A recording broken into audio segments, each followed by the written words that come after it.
देखिए सवाल क्या है, अभी इसी पे बात करें कि वुमेन इशू आ गया सारा आज। तो हम अगर आंखें दिखाने में पड़ेंगे तो हम ऑल द टाइम यही करते रहेंगे। और सुन लो पहले बात, अभी क्या है, इससे क्या है, जब लड़कियां भी सफ़र करती हैं, कहीं जाती हैं, तो बड़ा वो कमांडो उसमें अपनी पोजीशन में आ जाती हैं। They are always in a fighter mode, और वो उनकी बहुत एनर्जी भी एग्जॉस्ट करती है, उनको ड्रेन आउट भी करती है। थोड़ा उनको कूल रहना चाहिए। देखिए सिचुएशन की नज़ाकत को भांपना वो एक अपनी अंडरस्टैंडिंग और क्लैरिटी है। नज़ाकत को भांप कर काम करना बेहतर है। कभी कभी हमको दिखेगा कि चीज़ गलत है तो उसका प्रोटेस्ट होना चाहिए। अनइंटेंशनल की बात मैं कहता हूँ क्योंकि मैं रहा हूँ ऐसे लोगों के बीच। मैं 10 साल हॉस्टल लाइफ में रहा हूँ। मैंने सब चारों तरफ लड़के लड़कियों को बहुत नज़दीक से गौर से देखा है। तो अच्छी बुरी सब बातें मैंने देखी हैं, इसीलिए मैं बहुत उसको प्रैक्टिकली कहता हूँ। अनइंटेंशनल चीज़ों में उलझने से बेकार की एनर्जी एग्जॉस्ट होती। इंटेंशनल चीज़ जब है, अब क्वेश्चन ये उठे कैसे हम जाने कि इंटेंशनल है कि अनइंटेंशनल है, इसको हम कैसे जाने, ये हमको कैसे पता चलेगा? तो थोड़ा अपने इंस्टिंक्ट पर रिलाई करिए। और देखिए रिपीटिटिव होती हैं चीज़ें, कुछ तो कॉमन सेंस है। इंटेंशनल चीज़ें हमेशा रिपीटिटिव होती हैं, अनइंटेंशनल चीज़ें रिपीटिटिव नहीं होती हैं। अनइंटेंशनल चीज़ें गलती से कभी हो जाती हैं किसी से। अब आजकल के सोशल मीडिया के एज में, अभी तो मैं कुछ ही दिन पहले पेपर पर अनइंटेंशनली लोग कुछ रॉन्ग इमोजी भेज देते हैं किसी को और उसी के गिल्ट में चले जाते हैं। यानी कि इमोजी वर्ल्ड भी एक ऐसा पैदा हो गया है ना। पहले तो कहने के लिए आपको कुछ लिखना पड़ता था, अब तो आपने गलत इमोजी ही भेज दी। किस वाली इमोजी भेज दी? आपको भेजनी तो नहीं थी, किसी की वाइफ को किसी ने भेज दी, कल ही पेपर में था, कल या परसों। अब वो बहुत डिप्रेशन में कि उनका बेस्ट फ्रेंड है और वो गलती से भेजना कुछ और चाह रहे थे और भेज दी इमोजी किस वाली। तो उसमें था कि दोनों पार्टियों में थोड़ा टेंशन हुआ, लेकिन बात ये थी कि ये क्लियर कर लेना भी ज़रूरी है कि भाई गलती से, अगर गलती से गई तो एक ही बार भेजेगा, ये बात पक्की है, और हो सकता है वो सॉरी भी बोल दे। लेकिन अगर वो रोज़ ही भेजने लग जाए तो इंटेंशनल हो गया, तो आपको फिर एक्शन जो भी आपको लगता है आपको एक्शन लेना चाहिए। तो अब ये समाज ऐसा हो गया ना, इसमें अगर उलझने में एनर्जी जाया करेंगे तो आप बहुत एनर्जी जाया कर देंगे, बहुत वेस्ट कर देंगे एनर्जी मतलब। तो इन चीज़ों में एक इंस्टिंक्टिवली हमको देखना पड़ेगा कि हम किस चीज़ पर हम फाइट करेंगे, किस चीज़ पर फाइट नहीं करेंगे। एक तो ये बात मेरी कहनी, कॉन्फ्लिक्ट तो लाइफ है। मैं नहीं कॉन्फ्लिक्ट से दूर रहें, कॉन्फ्लिक्ट को कॉन्फ्लिक्ट की तरह जानना। कॉन्फ्लिक्ट तो रहेगा। अगर तुम्हारे एग्जाम्पल से ही चलें कि एक लड़की जा रही है सड़क पे और कोई उसको गलत निगाह से देख रहा है और वो डरती नहीं है, वो बेपरवाह है, लेकिन उसको ये तो पता ही है कि ये जो देखने का तरीका है और इरादा है ये गलत है। वो छाप वो अपने ऊपर लेकर आती है और कहीं ना कहीं उसको परेशानी भी होती है। घर में भी वो पढ़ने बैठे, अकेले बैठे, तो उसको वो निगाहें या वो अपीयरेंस या वो प्रेजेंस उसको कहीं ना कहीं फॉलो करती।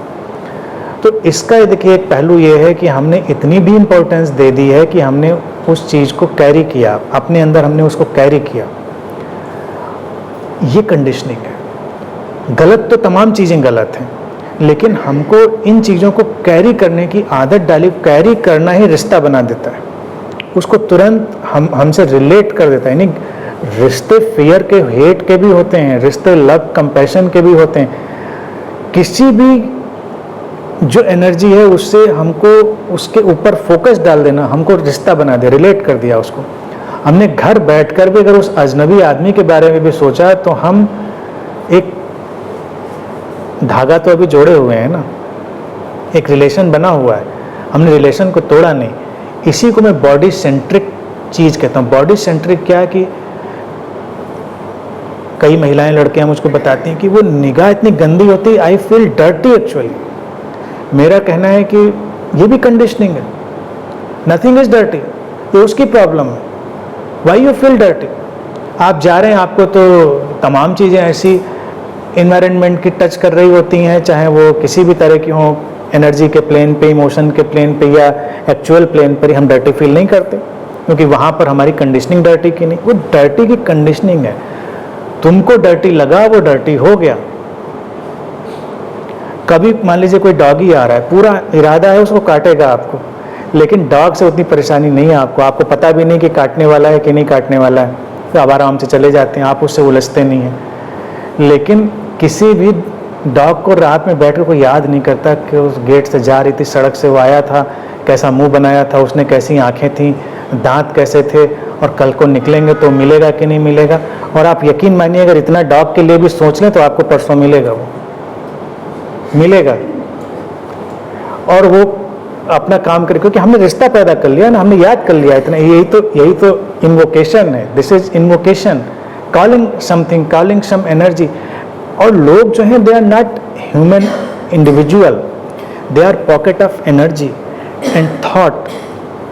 जो भी चीज़ है वो उस समय एक थॉट और एनर्जी का पॉकेट थी, तो अगर हमने उसी को सॉल्व नहीं किया तो वो वहाँ से शिफ्ट होगी, किसी और बॉडी माइंड में होगी, वहाँ से शिफ्ट होगी, किसी और बॉडी माइंड में होगी, यानी कि वो एनर्जी और वो थॉट हमको फॉलो करता रहेगा। तो डिटैच रहना चाहिए, फील करना चाहिए, कोई भी चीज़ हमको कोई परेशान नहीं करती, ये उसकी प्रॉब्लम है। जब वो आएगा इतने नज़दीक और कुछ कर तब देखेंगे। अब ऐसे तो लोग देखते ही रहेंगे, किस किस को करेंगे, क्या क्या रोकेंगे हम। इस चीज़ में नहीं पढ़ना चाहिए। ये भी कंडीशनिंग, इसी को मैं बॉडी सेंट्रिक कंडीशनिंग कहता हूँ। बॉडी सेंट्रिक, आप देखिए एक लड़का निकले, अगेन उल्टी कंडीशनिंग, 10 लड़कियाँ सड़क पे बैठी हों, समाज बदल गया, मान लिया अभी थोड़ा सा ही चेंज हुआ, पूरा नहीं बदला, लड़का निकल रहा है, 10 लड़कियाँ यहाँ बैठी वहाँ बैठी, उसको खूब देख रही, घूर रही, तो कितना खुश होके जाता है वो तो खुश होके जाता है। अरे हर मोड़ पे, और सब लड़कियां भी देखा जाए बिल्कुल शरीफ और साध्वी होती हैं, ऐसा भी नहीं है, क्योंकि वो भी मेरा पूरा मसला रहा है, मैंने सब बहुत नज़दीक से देखा है। यानी कि जेंडर बायस में बिल्कुल नहीं हूँ। मैं ये भी कहता हूँ हर जगह गलत लोग हैं, हर जगह सही लोग हैं। तो स्त्री पुरुष के सम्मान में कभी मैं ये लैंग्वेज नहीं बोलता कि स्त्रियाँ सारी सही होती हैं, पुरुष सारे गलत होते हैं, या एनीवे टेंडेंसी है, मेंटेलिटी है, कोई कहीं भी गलत हो सकता है, कोई कहीं भी सही हो सकता है, इसकी परवाह नहीं करनी चाहिए, गलत सही नहीं। तो लड़के क्यों नहीं परेशान हो रहे? क्योंकि उनकी कंडीशनिंग है डर्टी, तो उनको भी होना फील करना चाहिए। क्योंकि अगर आपको किसी ने उस इंटेंशन से देखा है, आपको किसी ने परसुएशन के इन वट एवर, क्योंकि उन्होंने कंडीशनिंग, मैं नहीं कह रहा हूँ उसको एंजॉय करिए, मैं कह रहा हूँ उसे डिटैच रहिए। Who cares. तो आप देखेंगे उस ट्रैप में ही नहीं पड़ रहे हैं। वो क्या प्रॉब्लम है, मैं एक एग्जांपल अपना बताऊं, मतलब इससे रिलेटेड नहीं, दूसरा रिलेटेड है कि जब मैं यूनिवर्सिटी में था, LU में, और हॉस्टल में रहता था, तो मेरे टाइम में काफ़ी वहाँ माफियागिरी शुरू हो गई थी, बम तमंचे कट्टे, और कई बार तो लड़कियों को लेके ही चल जाते थे बम और तमाम चीज़ें। फिर बाकी बड़ा माफिया और ये सब मामला भी हो गया था। मैं टेक्निकली इंफॉर्मेशन वाइज तो सब चीज़ों से वाकिफ़ था, परिचित था मतलब, लेकिन कितना गलत है, कितना सही है, कौन इंसान बहुत बुरा है, ये सब मैंने कभी सोचा नहीं था एज सच। मैंने कई बार ये बात बोली, मेरे संपर्क में बड़े बड़े माफिया टाइप के लोग भी आए, शूटर भी आए, मैं जानता था, इंफॉर्मेशन वाइज जानता था कि इसने बम चलाए हैं, मर्डर किए हैं, सब किया है, लेकिन कभी, अब मेरी कंडीशनिंग थी, जब वो मेरे सामने होता था तो मैं उसको किसी कॉन्सेप्ट या किसी चश्मे से देख ही नहीं पाता था कि बहुत गलत आदमी है या बहुत बुरा आदमी है। मेरे लिए बस उस समय एक प्रेजेंस होता था, और उस प्रेजेंस का नतीजा हमेशा ये हुआ कि कोई भी मुझे मिला, हमेशा उसने रिस्पेक्ट से बात करी। लोग हैरान रह जाते थे कि ये बंदा भी आपसे इतने अच्छे से बात करता है, जो किसी से नहीं। ना मेरी जान पहचान, सड़क पे लोग रुक जाते थे, गाड़ियों से उतर के मेरे पैर छू लेते थे। मैं प्रवचन नहीं देता था, यूनिवर्सिटी में आध्यात्मिक बातें भी नहीं करता था। और एक बार की घटना तो इससे भी विचित्र थी, तब मुझे लगा कि कुछ तो मामला इंसान के सोच और थॉट का जरूर होता है। एक बार कुछ 2 गुटों में लड़ाई हुई और बम चल गए, सन्नाटा, कर्फ्यू लग गया, अनाउंसमेंट हो गया, कर्फ्यू लग गया। अब मेरा अज्ञान कि वो अनाउंसमेंट होके गुजर गई गाड़ी, और मैंने उसकी गंभीरता समझी नहीं। कर्फ्यू का मतलब क्या? उन्होंने कहा कि अंदर रहना है, निकलना नहीं है, ये है वो है, उठा के जेल में डाल देंगे, पकड़ लेंगे। मुझे लगा कि भाई कोई, मैं तो क्रिमिनल नहीं हूँ, मैंने तो कोई अपराध किया नहीं, मुझे क्या प्रॉब्लम है। थोड़ा सन्नाटा भी लगा, मुझे अच्छा लगा, ऐसा तो चहल पहल रहती थी कैंपस में। सन्नाटा हुआ तो मैं कहा, टहल आते हैं। मैं टहलने निकल गया, मुझे नहीं पता था कि कोई बम कांड हो चुका है, किसी लड़के पे किसी ने बम मार दिया, उसके एक हाथ और एक पैर उड़ गया था, मतलब इतना सीवियर कांड था। वो बॉडी वहाँ पर पड़ी हुई थी, मतलब he was alive, but on spot. वो तुरंत की बात थी, तुरंत घटना हुई, कर्फ्यू लगी, फोर्सेज आई, उन्होंने कैंपस सील कर दिया और मैं आराम से अपना पॉकेट में हाथ डाल के टहलते, और मैं वो क्राइम स्पॉट के पास भी पहुँच गया। फोर्स खड़ी थी, मुझे किसी ने रोका नहीं, किसी फोर्स ने ना मुझे पकड़ा। जब मैं वहाँ पहुँच गया तो कोई ऑफिसर था। अब ये देखिए रिस्पॉन्स होता है, उस समय लीगली ये बिल्कुल था कि वो मुझको उठाकर 2-4 डंडे लगाकर थाने या जेल जो भी होता है वहाँ डालते, बिल्कुल यही सिस्टम था, क्योंकि जो लड़के एक आध ऐसे पकड़े गए उनका यही हाल हुआ। मैं गया तो मैं क्यूरियोसिटी में देखने भी लगा कि क्या हो रहा है यहाँ पे। तो एक ऑफिसर आया चल के, पूछा उसने, क्या नाम है आपका? मैंने बताया। बोले क्या कर रहे हैं यहाँ? मैंने कहा बस ऐसे ही टहलने निकला था। बोले टहलने की जगह? मैंने कहा मुझे नहीं पता, मैं तो बस मुझे लगा कि सन्नाटा है सड़क पे। तो उसने कहा कि आप तो वापस चले जाइए और जब तक दोबारा अनाउंस ना हो निकलिएगा नहीं तो आप अंदर कर दिए जाएंगे।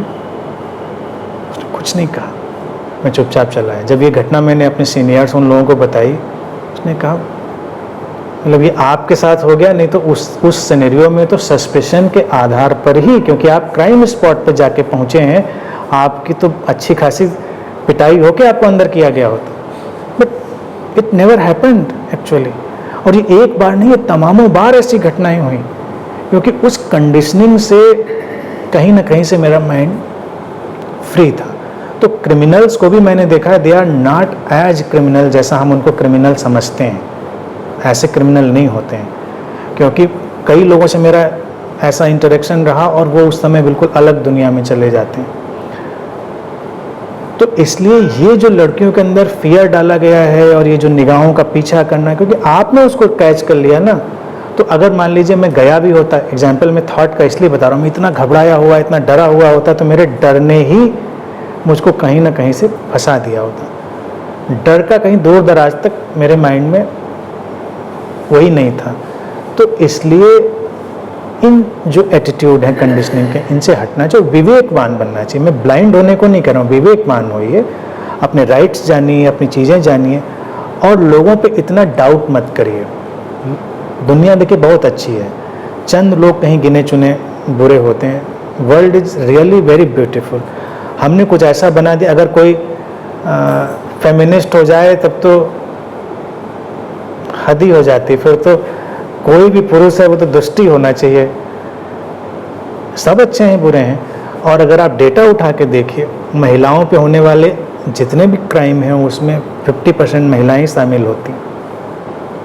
क्या ये लोगों को पता है बात कि नहीं पता? अगर आप डेटा सर्च करेंगे, जो रेप की घटनाएं होती हैं बहुत सारी, उसमें परिवारों की महिलाएं शामिल होती। दे प्रवोक बहुत घटनाएं, रिकॉर्ड भरा पड़ा है। तो हु आर दे? वो कौन महिलाएं हैं जो इतनी एंटी वीमेन हैं कि ऐसा माहौल बनाती हैं? तो कहीं भी अगर हम देखेंगे एक ही जैसी है स्थिति, पुरुष और महिला का इतना डिफरेंस नहीं है। तो अब एक लड़की गुजरी, आप देखिए, कंडीशनिंग देखिए, और उसको 2 महिलाओं ने देखा, उसको बुरा नहीं लगा, गंदी निगाह भी उसको नहीं पता चली, और तुमको पता नहीं कि यही तो ट्रैप था। इन जो 2 ने देखा था, इन्होंने तो तुमको आगे ट्रैप कराया, ये तो तुमको नहीं पता था। कंडीशनिंग थी तो बुरा नहीं लगा, क्योंकि ये इनमें क्या बुराई होगी, ये तो ऐसा ही होगा। तो इस कंडीशनिंग को बदलिए, लोगों में थोड़ा भरोसा करिए, ट्रस्ट करिए, और जब आपका ट्रस्ट होगा तो आपकी तरफ हाथ बढ़ाने वाले बहुत लोग होंगे, हेल्प करने वाले लोग होंगे। तो इतना डाउट में मत जिए कि हमेशा घबराए हमेशा जो पेपर स्प्रे डाल के घूमें अपने पर्स में। ज़रूरत ही क्यों पेपर स्प्रे की पड़े या आपको किसी और चीज़ की पड़े? आराम से रहिए। इतना सभी को पता है कि क्या बुरा है और क्या अच्छा है, और हमारा एटीट्यूड और कॉन्फिडेंस है वो हर चीज़ को चेंज करता है। आप देखिए, मज़ा ही नहीं आएगा किसी को, अगर किसी ने आपको छेड़ा, आप छेड़े ही ना, उसको मज़ा ही नहीं आएगा। ये कहते बेकार है, तो मामला ही बेकार है, इसको तो कोई फ़र्क ही नहीं पड़ता। किसी ने आपको बुरा कहा, आप कहते ठीक है, it's your problem, your mentality, your mental condition. कहने की ज़रूरत नहीं, बस समझना है अंदर। कर ही नहीं पाएगा, एक दो बार के बाद में एग्जॉस्ट हो जाएगा। मेरे फ्रेंड थे यूनिवर्सिटी में, तो मैं बताऊं, वो कहते थे कि भाई तुमसे मज़ा नहीं आता बात करने में। हमने क्यों? तो बहस ही नहीं करते, तो कुछ मतलब उसमें मसाला ही नहीं आता। क्योंकि मेरे पास आया, उन्होंने कहा ऐसा है, हम कहते हैं ठीक है, okay right, you may be correct. दूसरे ने कहा नहीं ऐसा है, हम कहते हैं okay right, you may be correct. क्यों? आप करेक्ट हो सकते हैं, मुझे क्या लेना देना है, मैं अपनी बात प्रूव करूँ। अगर मुझे कोई चीज़ पता है तो पता है, I know this, but why should I prove anything, why should I waste my energy. तो इसी तरह से हर चीज़ पे इस निगाह को ले, why should I waste my energy in this trivial things, on this trivial things. तो एटीट्यूड प्रश्न बहुत है, लेकिन आज एंड यहीं पे फिर आती रहना तो बात करेंगे। मैं समझता हूँ थोड़ा आंसर मिला होगा सबको। एटीट्यूड, थॉट बदलिए थोड़ा सा, और बहुत फ़र्क पड़ेगा इस चीज़ से। मैंने इसको बहुत देखा है इन चीज़ों को। और क्राइम की जहाँ तक बात देखें तो क्राइम पूछ के नहीं आता है, और हमेशा पता भी नहीं होता कि क्राइम के पैकिंग में है, वो बड़ा अलग मामला है। उस चीज़ को अलग नज़रिए से देखना पड़ेगा, लेकिन हम अपने ढंग से बहुत चीज़ों को बदल सकते हैं। कई महिलाएं मेरे आसपास भी हैं, मैं उनको जानता हूँ, और आज से नहीं, पुराने वक्त से लेके रात के 12-1 बजे वो ड्राइव करके चली आ रही हैं अकेले, या कहीं भी जा रही, उनको डर नहीं लग रहा, और कोई दुर्घटना भी नहीं हुई, कोई दुर्घटना भी नहीं हुई लाइफ में, क्योंकि डर नहीं था।